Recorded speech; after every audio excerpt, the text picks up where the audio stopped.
Hi Patricia, or whoever is marking my assignment. I just thought I'd step you through my Active Inspire flipchart I created, just in case you weren't able to open it because you don't have the software to do so.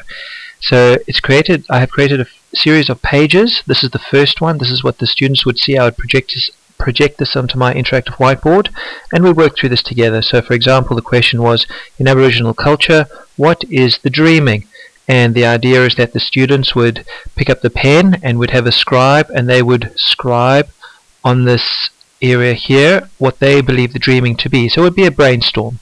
Once they had done that, push me to find out, and that would then reveal a quote on what the dreaming or dream time is, and we'd discuss that on a class. Now, if I wanted to go to a website, I could click on this icon here. We could discuss the pictures and what was happening within this picture. And if I open that, it would take me to a website where, if I click on it, there's more information on the dreaming, spirituality, and then if we scroll down, we get to the dreaming. What is it? And I would read that to the class, and we'd discuss it, and there's some information there on Dreamtime Stories. Now the next page, if I click on this button here, it takes me to the next page. This is more of what we're going to talk about in class. What are the three main elements of the Dreamtime chart? Can they guess it? And of course, if we click on these interactive parts of the flip chart, they take us to websites where we can find out more.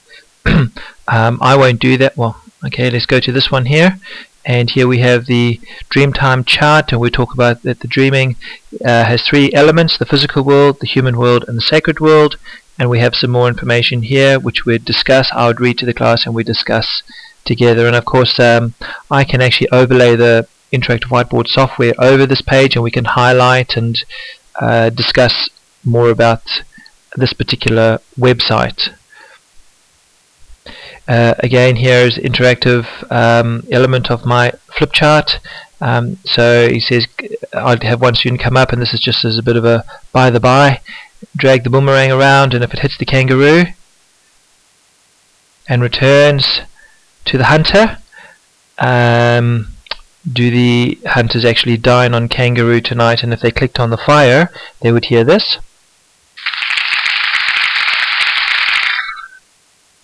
So clapping means that yes, they've got kangaroo, and of course this opens up dialogue in terms of hunting, what foods would be eaten, how they would cook their food, how they looked after the land, how they would actually hunt their food, and how they would get their food. So that was an introduction to that area of study. Now this is the Dreamtime chart, which I've taken off this particular website here, and I've used the magic revealer in this part of the chart. And what you will notice with the magic revealer, it acts like a special magnifying glass that it reveals. Well, we'll discuss what are the three elements. Can you remember from the website the three elements of the dreaming, or the Dreamtime chart? And we'll discuss it, and then I could have one student slowly but surely reveal what's underneath. And you will see that there is the physical world, and then of course that we can talk about the sky, the animals, the land, and the links there. What is another one? Can you remember, students? And there's the human world, and then we reveal that. And then of course the last one, if students dragged it over to the third element, which is the sacred world, and that just opens up dialogue with the class. What does it mean? What is the dreaming?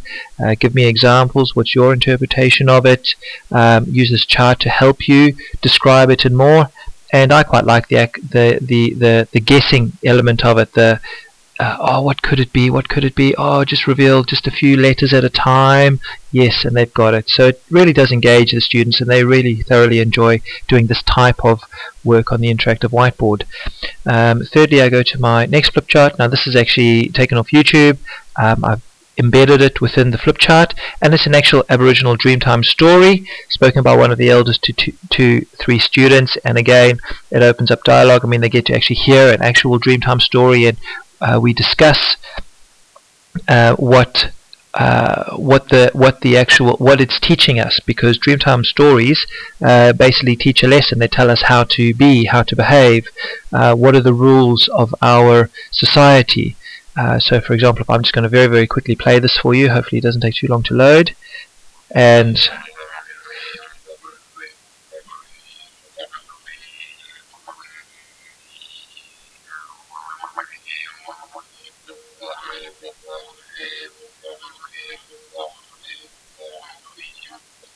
fine ram getting on together. Then one day, Mulgary, Mr. Magpie, he said, "Look at my feathers. They're real pretty. The flags or the shiniest feathers or the sweetest song. All the birds are yelling and screaming." so you'll notice it's told by an elder, and there's actual Aboriginal language used, and it's a really beautiful story. If you go to YouTube, I'm sure you, well, if you manage to play my flip chart, you'll hear it. Or if you go to YouTube, you can YouTube that particular Dreamtime story. Next page. Now here, I enjoy this part here. Another way of using Active Inspire or interactive whiteboard is another tool that you can use. In that, I've set it up so that this is the Aboriginal flag, obviously, and what the different elements of the flag relate to different things. So there is people, earth, and the renewer of life. So the students would come up and they'd, for example, I'll get this wrong, but if they drag that to there, and does the yellow in the center, does that represent the people? And if they're correct, the word will stay there. If they're incorrect, the word will be rejected. So as you can see, the word's rejected. That's not correct. Let's see if I drag it up to the black. Yes, it stays there. Now the earth, does that represent the earth? No, that's rejected. But what about that? Yes, it does, and obviously that's the renewer of life. So what this does is it opens up, again, dialogue with the class, and especially that actually in science we've been doing just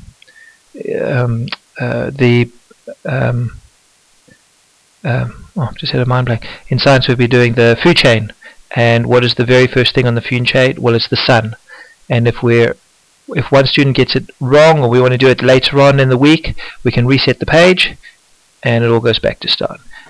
That's that. Oh, just while we're on this page, I'll show you. If I click over here, it gives the teacher, it's a notes browser, and it's basically some notes for the teacher. So this is the Aboriginal flag. What does each part of the flag represent? So for example, I can have this up, and students can either work on this on their own, or else it helps me just to remember what I've done. So I'll save this and use it again next year, or pass it on to other teachers, or either I can upload it onto the website, which I have done, and it just guides teachers in how they would use this particular page on this flip chart.